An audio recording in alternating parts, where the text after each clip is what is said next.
Memos, press releases, and correspondence from government agencies are not always easy to read. Often they're full of dense wording and confusing construction.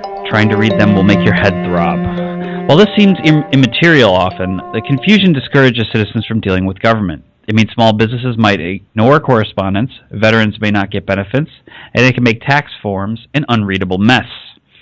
2010's Plain Writing Act was signed into law with the goal of making government communication more readable. Dr. Annetta Cheek is the chair of the Center for Plain Language, an organization that was instrumental in passing the act. The center is working to make business and government documents more readable by education, training, and advocacy. Dr. Cheek, thank you for joining us. I'm glad to be here. I'm always delighted to talk about plain language.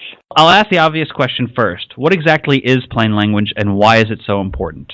The way we define plain language, and it's not just the center, but this is a very widely accepted definition, is that it's material that your intended audience can easily comprehend, they can easily find what they need, and when they find it, they can use it to fulfill their purposes.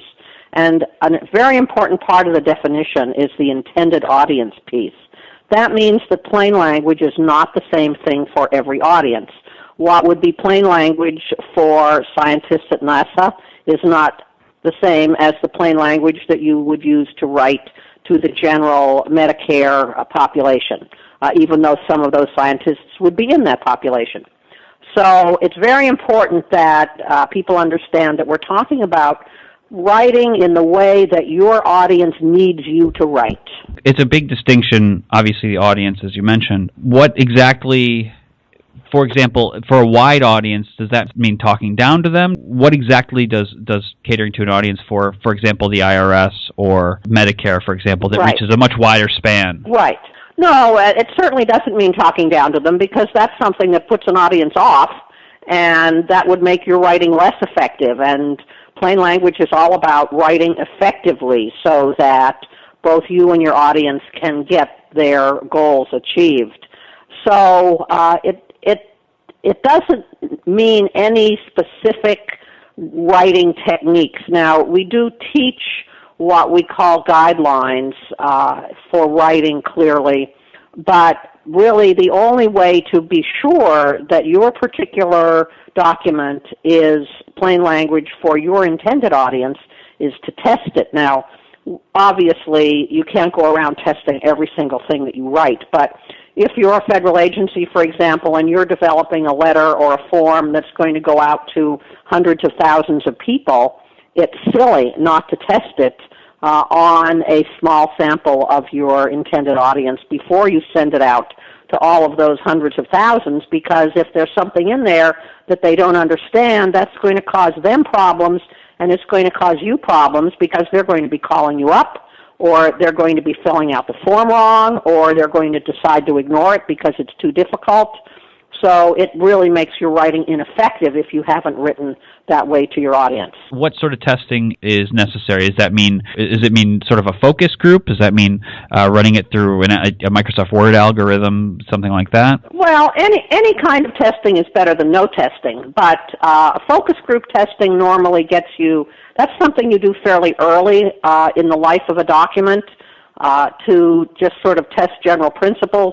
When you're testing a finished document, you usually do it with some kind of specific user testing where you're asking individual users, and it doesn't need to be a huge number of individual users. Even a half dozen will give you a lot of very useful information where you ask them specific questions about it and see if they can answer the questions correctly. And if they can, then you've probably done a clear document. And if they can't answer those key questions, then you need to go back and revisit the document.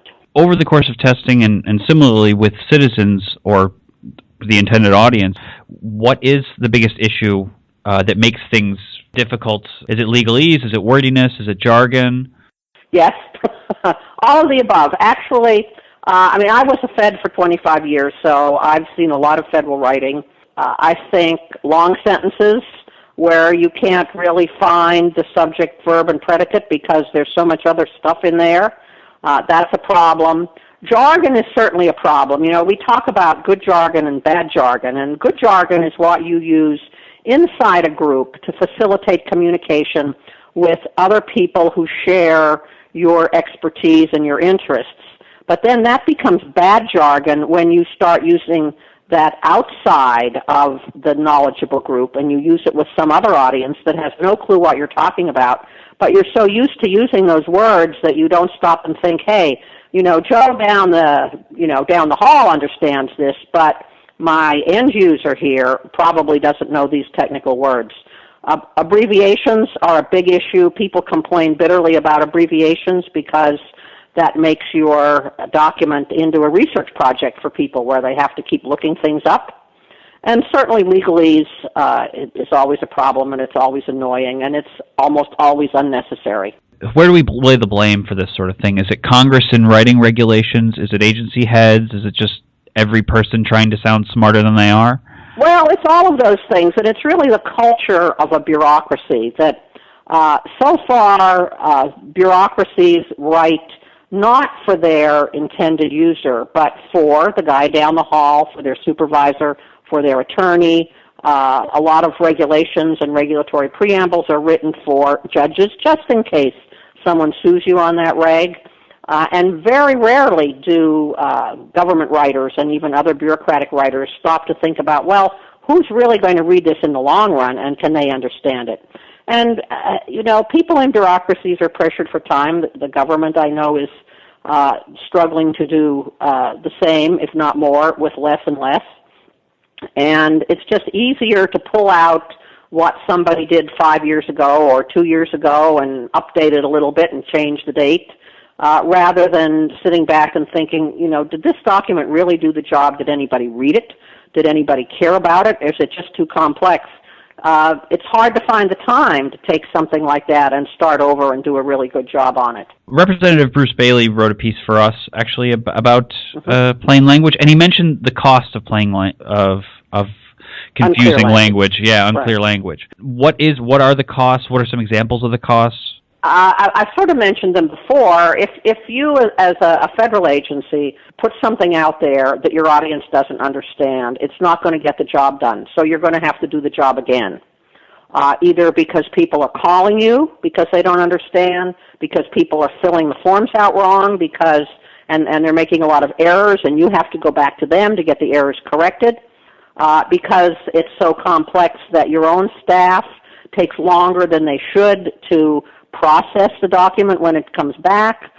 There's all sorts of ways that unclear language adds to the task of fulfilling some process. Clear language, on the other hand, saves you a lot of time, and we have lots of examples of that. The very first plain language regulation, for example, was about ham radio operations.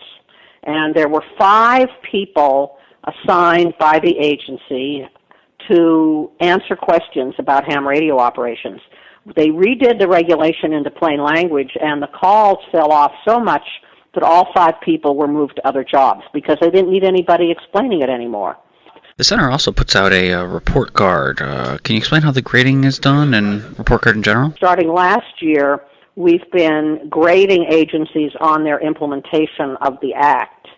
And the first year we graded them mostly on their administrative compliance with requirements such as creating a web page, having an official contact, having a plan, and so on. And this year we switched more to looking at actual documents since that's the end goal of this whole process. And I think next year we'll be emphasizing documents even more.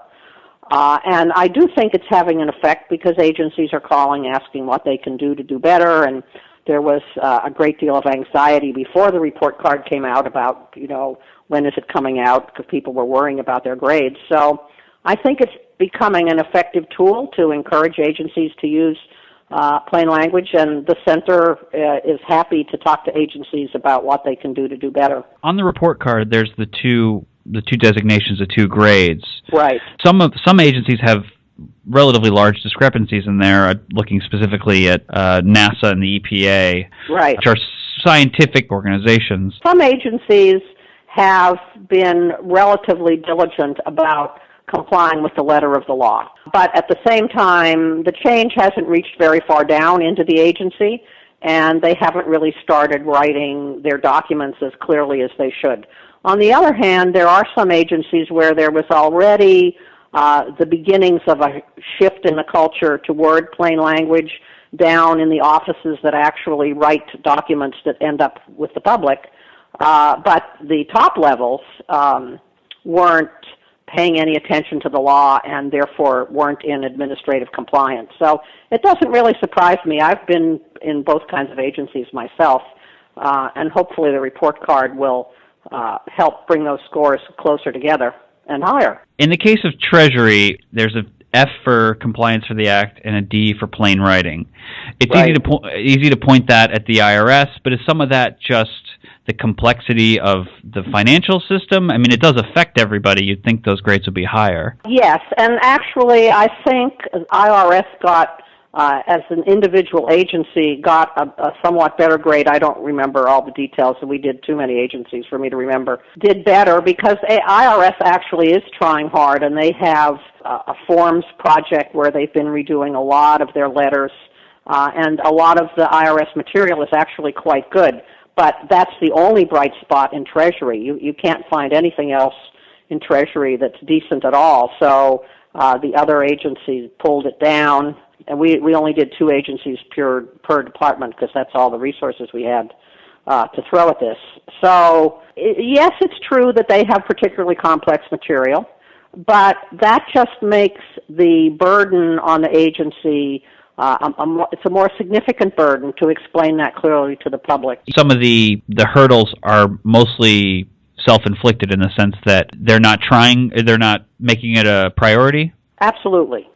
And I will say that Congress doesn't help because, of course, the Plain Writing Act doesn't apply to Congress. Congress rarely polices itself. As we know, a lot of the bills that come out of Congress are incomprehensible. I mean, the Affordable Care Act, for example, is over 1,000 pages, and how can anyone comprehend that?